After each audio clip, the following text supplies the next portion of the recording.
It's incomplete. The throw led him a little too far. It brings up third down. The Bears on third down. They've converted 3 out of 5 thus far. This is 3rd and 8. Over! Watch it now, Barney!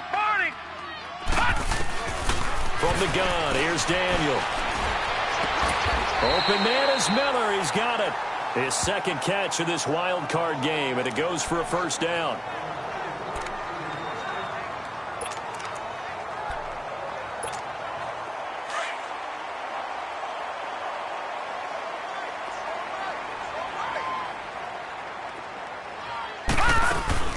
They'll run it now out of the gun.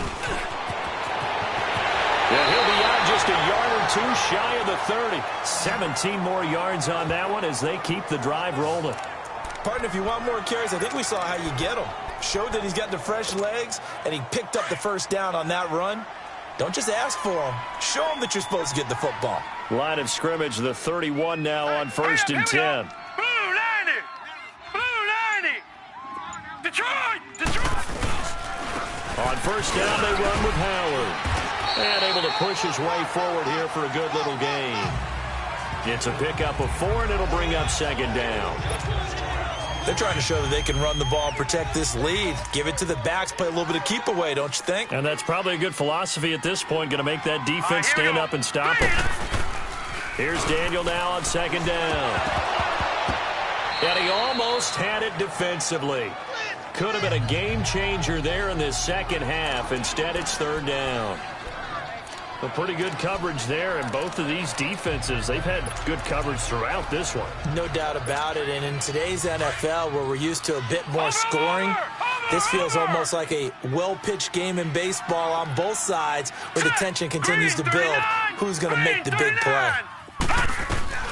Throwing on 3rd down, Daniel eluding the pressure right. He may try and run for this. And he'll go out of bounds in the red zone just inside the 20. A good decision in the end to pull it and run, gets him 9 yards and a first. How many times do we hear that 3rd down may be the most important down in football, and there's no better example than what we just saw right there. Forced to scramble, knows where the first down marker is, dives for it, and gets it. What a big-time play, putting his body on the line to pick up a key first down. Green, 39. Watch it now, Barney. From the red zone now, Daniel. And now Miller hit, and he fumbles. And the Falcons say they have it. They do. All I know, partners, that with every play call that came in, there was a little discussion about, hey, we can seal this bad boy. We can really put ourselves in a great spot to take total control, and yet they find a way to cough it up. Yeah, the 2-score game opportunity eludes them, and now a chance for the other side to come back here. Yeah, that means defense has to go out there and make some plays themselves. So we call sudden change. Let's see if the defense is mentally ready to take care of it. The good old toss play, and this time they go to the left side, so give a lot of credit to the offensive line. Center, guard, tackle, able to seal that side. But the guy that we don't give enough credit to, wide receivers. They have to do a great job of blocking downfield. Otherwise, that play can be spilled in the backfield.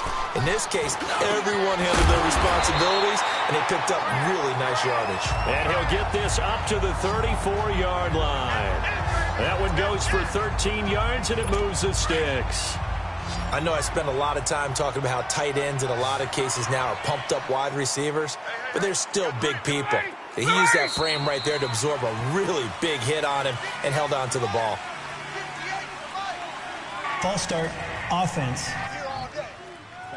Expect this from the visiting team when playing indoors, but not the home team. They're supposed to get all the advantages, right? The home crowd's supposed to help them. They forgot where they were, perhaps.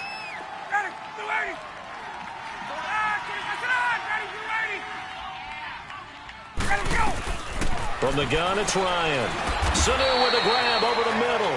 And he's able to get out to the 32, brought down there. The completion good for 3, and it's 2nd down.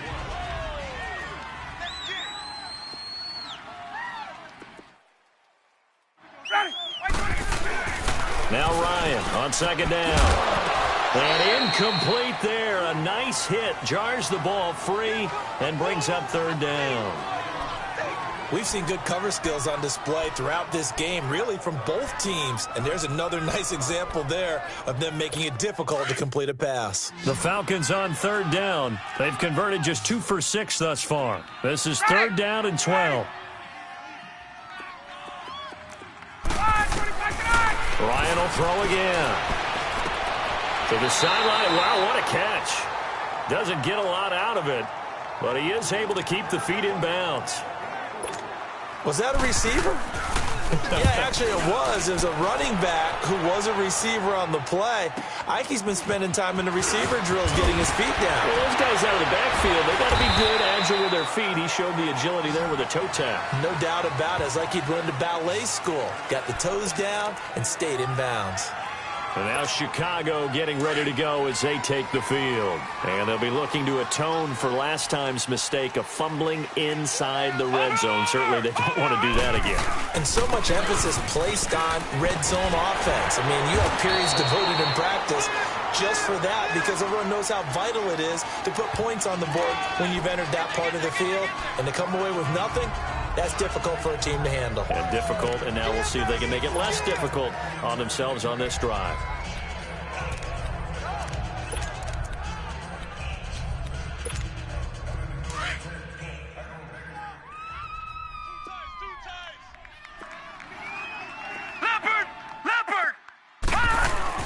Again, it's Howard.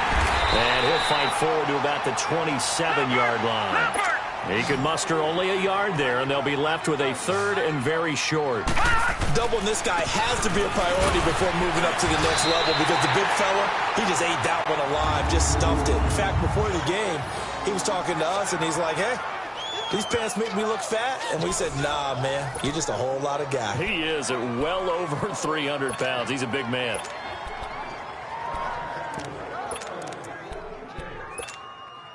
So 1st and 10 now from the 30. All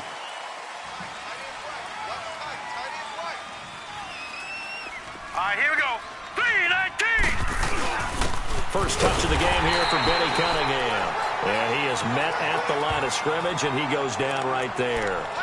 No gain on the play there. 2nd down. He has elite instincts from his linebacker spot. He's able to diagnose the run and flies in like a missile to stop that one behind the line of scrimmage. The stop for no gain brings up 2nd and 10 from the 20. Hurry up, here we go. They'll try the air now with Daniel. A hit as he throws there, incomplete. Pressure, and that's certainly going to be a key to this game going forward. And that time, they were able to get in there and influence the throw. And remember, quarterbacks got to get rid of it. They don't have the tuck rule that they can fall back on anymore. Big play coming up. Here's 3rd and 10. I would expect to see some pressure here. Blue 90. And the blitz does come. And Robinson with a big catch. His 2nd catch of this wild card game, and it goes for a 1st down. I don't care how many times we say it. I still get a kick out of watching quarterbacks and receivers do the pass tree in pregame warm-up. But I always remember that when we go to practices, we see that after practices as well. They really tune it up, don't they? They tune it up. They know why they do it for these situations. 1st down. And they build that trust, and that's why they're able to find him in this type of a situation. Give him a couple on the catch. It's 2nd and 8. The goal of a wide receiver screen is get enough blockers in front to create a wall and let him pick his spot to run the football. How about the defense there, swarming to it and not allowing that to happen? Did not let him get downfield. And the Falcons get there. The Falcons get the sack. Down he goes. Grady Jarrett in there to get him his 2nd sack now of the afternoon.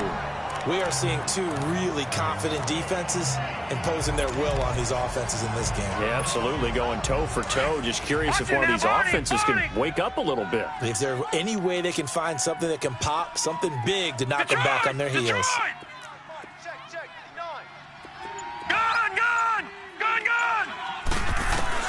On 3rd down, Daniel escaping the pressure right. He can run for it, and he will.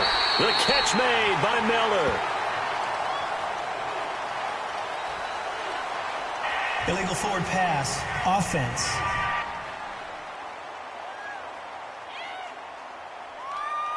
So a decent gain, but all for naught on the penalty. It's too bad, isn't it? They were feeling pretty good about it. The only people celebrating, the guys who just gave up that play. He gets this one away, and boy, it's another boomer.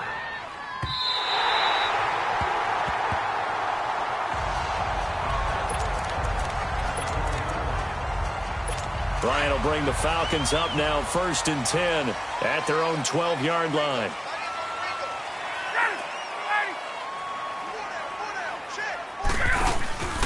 They run the play fake to Coleman. Now Ryan. Man open, that's Calvin Ridley. And they're going to get this beyond the 40 before he's taken down. A gain of 32 that time. There will always be a place for methodically marching the ball downfield.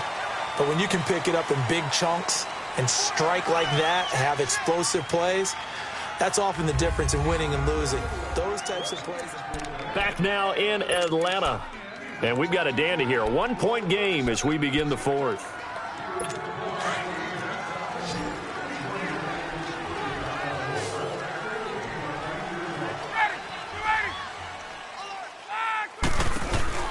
Now a play fake here on 1st down. And Jones has it over the middle. And they'll get him down as he's inside the 40. First play of the drive, a success, 19 yards. Tell you what, he's been able to put the ball in some tight spots all game long. That throw, no different. Yeah, a lot of people would call it a gutsy type of a throw. I think he looks at it as, I can do it, so it's not that big of a deal to me. I'm going to keep firing.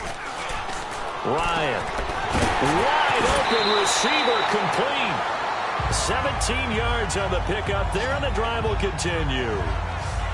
There are so many things to watch for when you play defense. And reading your keys, you always hear about that, and having your eyes in the right place. Sometimes your eyes can fool you. How about that play action there? And it sprang the big guy, didn't it? Able to dump it over the top to him. Ryan now off the bootleg. He's going to let it go deep for the end zone.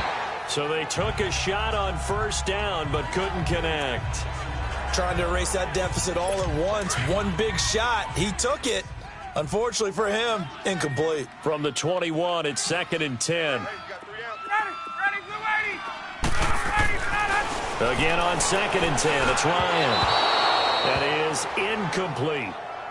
Okay, I'm not quite sure how to judge that one. Maybe he didn't have enough legs underneath him. Mechanics might have been off. Maybe some fatigue. That one came up short. Yeah, 4th quarter. Maybe you do start to watch as the arm there, the leg's still there. This has been a tough game. Now they face a 3rd and 10 after back-to-back incompletions. Ryan. This is caught. And he is into the end zone for a Falcon touchdown. Mohamed Sanu from 21 yards away. And the Falcons have taken the lead here in the 4th. I wonder if he changed anything on his play sheet or they just executed better. Because they had 2 previous drives that ended in field goals. Before this one, they finally were able to put into the end zone. Well, whatever he did, speaking of the offensive coordinator, might be using that formula going forward. It worked there. Yeah, it worked very well. He and his field general in pretty good sync right now. They're starting to move the ball well. Now here's Bryant to kick it away. This fielded at the 2. He's going to be stopped here with a penalty marker on the field. I'm not sure what this is about. Personal foul, face mask, defense. Well, when you're leading in the 4th quarter, that's not the penalty you want. Not at all. And now your discipline comes into question. Having poise this stage of the game, you can't have those kind of plays. So the yellow flag came out, and that leads to a new set of downs for this offense. 1st and 10. On the handoff, this is Howard. And they're well past midfield, just a yard or 2 shy of the 40. It'll be a gain of 10 to start the drive out, and by a few inches, that'll be a 1st down.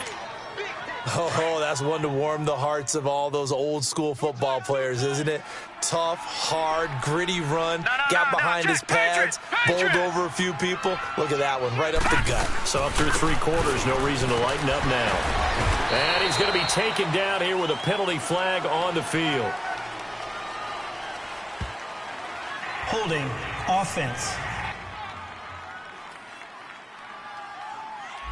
So on the big tight end, holding. Each and every year, we talk about very few tight ends coming into the league that are polished blockers or asked to do it a lot in college. So it's a constant struggle and a constant fight to learn how to do it without holding.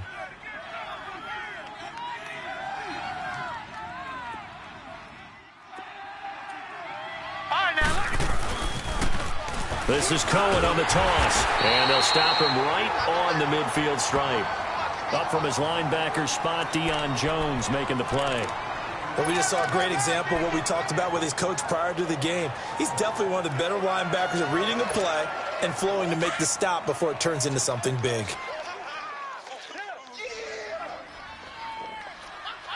Here we go now. Blue 90. Blue 90. From midfield, here's Daniel. Miller on the catch over the middle. And he'll get it down here to the 43. The reception good for 7. It's third down. One thing I think that's safe to say defensively, the tackling's been really good. And because of that, it's been very, very hard for them to move the ball because you're not getting the benefits of run after catch. They're tackling them almost on the spot. That means you have to run extra plays, harder to move it. To throw on third down, Daniel. And he takes a shot on the release as this will be incomplete. We've seen this quite a few times in this game. Offensive line unable to keep leverage, unable to keep people away, facing a lot of pressure. Fortunate just to get rid of it. One of the reasons they're down is that inability, though, to stop the pressure. We saw another example of it there.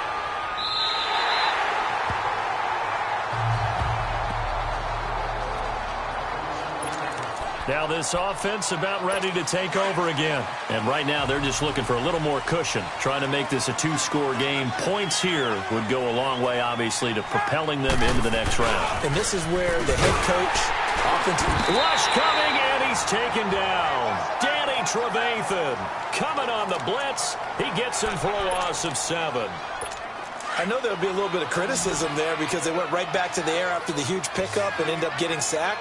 That's often a play that you make. You feel like you've got momentum on your side. Unfortunately, the O-line failed to hold up to try to keep that momentum going. Still staying on his defenders, giving chase, but I don't think they're going to get there. And all the way down to the 29. It's a big play there for Atlanta. 51 yards on the ground. So that changes things in a big way. Now from all the way down inside the 30, here's 1st and 10. Staying on the ground, this time it's Smith. And inside the 20 before he's brought down.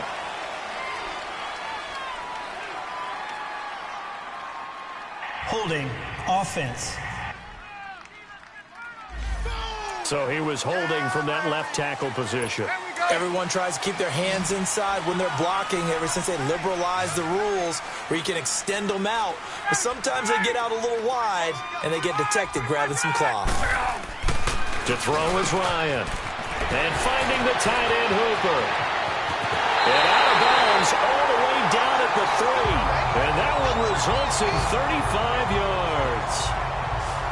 Coaches really don't care from what position they get this, but run after the catch ability, rack ability, is often the difference between winning and losing and changing field position. So 1st and goal, 6 points here would go a long way toward wrapping this one up. Now it's Ryan. Under a heavy rush, and down he goes. John Timu in from his linebacker spot. He's able to drop him for a loss of about 10. The amount of sacks that they've absorbed in this game is absolutely extraordinary. Let's just face it. This offensive line, flat out, cannot handle this pass rush. It's been demonstrated time and time again. Play action. It's Ryan. Throwing middle, but it's incomplete. Well, touch and timing are critical for those types of throws. He put a lot of zip on that one. Needed just a little bit more finesse trying to get it to his back.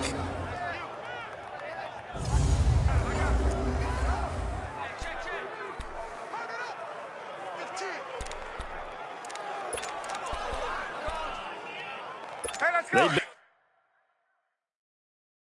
denied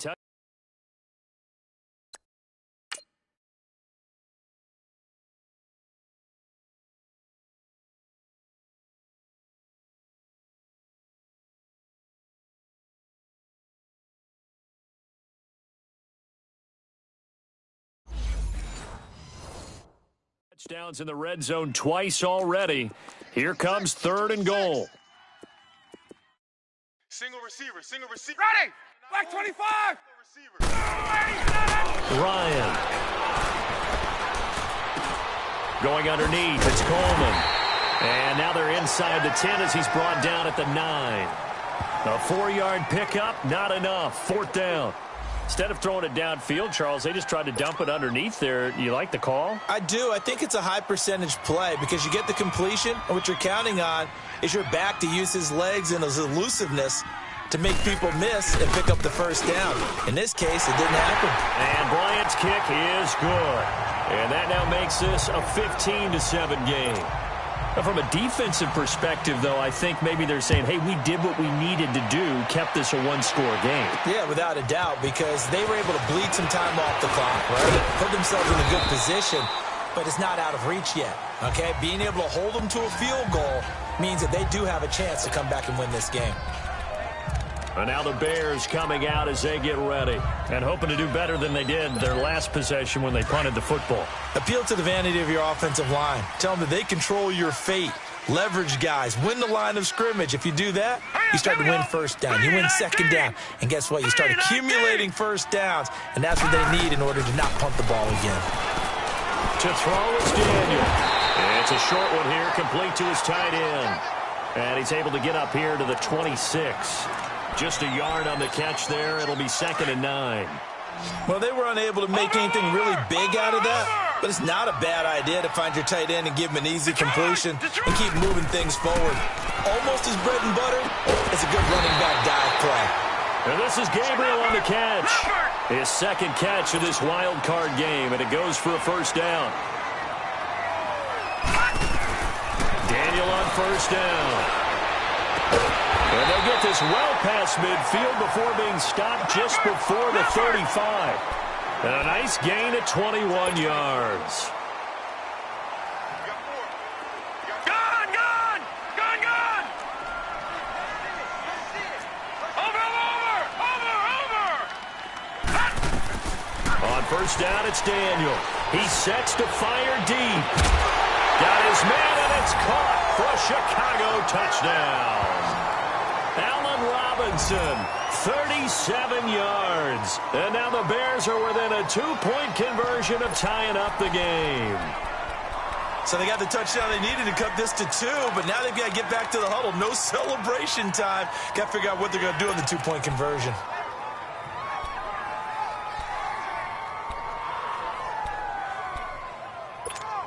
All right, now a big 2-point conversion attempt still to come. All right, now, lucky 56. Over! Daniel throwing again.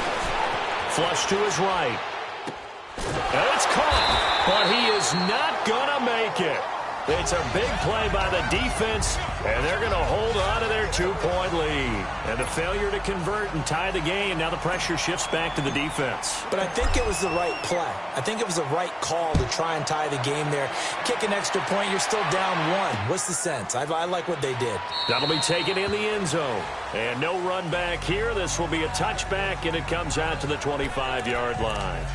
Atlanta now coming out on the field. And they had 3 points last time, but they didn't want 3 points because they were well within range of scoring a touchdown. We'll see if they can do better now. I'm with you on that one. Let's just go ahead and be frank about the whole thing. The only one happy about the 3-point kicker. Exactly. You put it through the post. That's going to help you in the contract time. But that offense, they're thinking, let's get in the end zone this time. I don't know if that helped them at contract time. You could have kicked that one.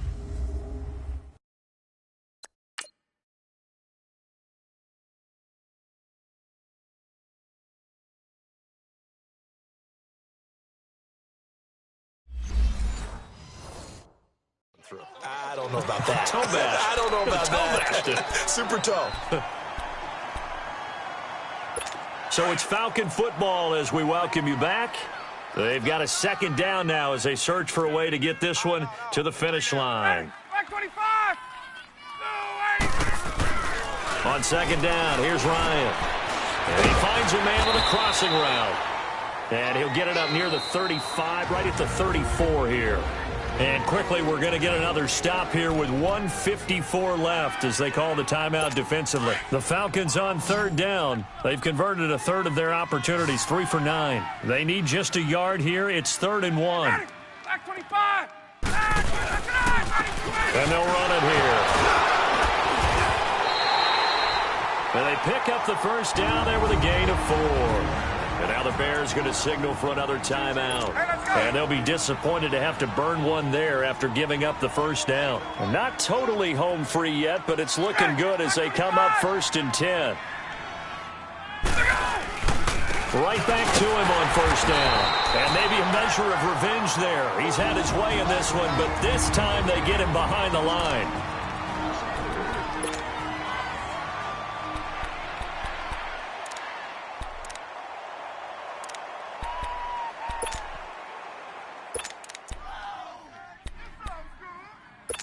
Got to figure the rush is going to be fierce again as they come up 2nd and 13. Ready. Back 25. Now they try the right side here. They find some open field here. And he's going to be out of bounds right at midfield. And a nice carry there of 15 yards. I think this defense tired of seeing him run the football, and this D-line probably getting sick of the O-line as well. And as I'm watching this, I'm thinking about a conversation I had with Adam Gase, the head coach of the Miami Dolphins in the offseason. He told me that he asked his running backs each week for their favorite runs. Give me your 3 top runs. And right now, you're seeing a guy that's probably using his top runs to great advantage in this game. He is in a zone. So while the offense has had a big day, no one on that side of the ball is excited about seeing a loss like that. Their goal, to make every play positive. And when you have a bad one like that, your next goal is to not let it spiral into more. And that play going absolutely nowhere as he's belted before he could get out of the backfield. It'll wind up being a loss of 2. And it's going to be 3rd down and a ways to go here, 3rd and 14. Charles, why didn't they just take the knee there? You're asking the question that I'm asking as well, because we've seen a lot of football where coaches decide maybe they get a little greedy. I don't know if they're doing it for stats or for what reason. We've seen it happen in college, and how about in the NFL? The miracle of the Meadowlands. All they had to do was take a knee, and the game was over. The Giants ran it one more time. Ball popped free. Philadelphia picks it up and wins the game. What year was that? 1978. I think it was in November. And a disappointing way to close out the season. He got into the playoffs but couldn't really make any noise. Still a good season. Some might call it a great season when they get away from it a little bit. But they also will all look at their own errors, their own mistakes, and wonder how they could have played a little bit better. So if they get in this position again, they'll be ready to win. So that'll do it for us. For Charles Davis and all our crew, I'm Brandon Gaudin. You've been watching the NFL on EA Sports. It's a win for the Falcons here as we say so long.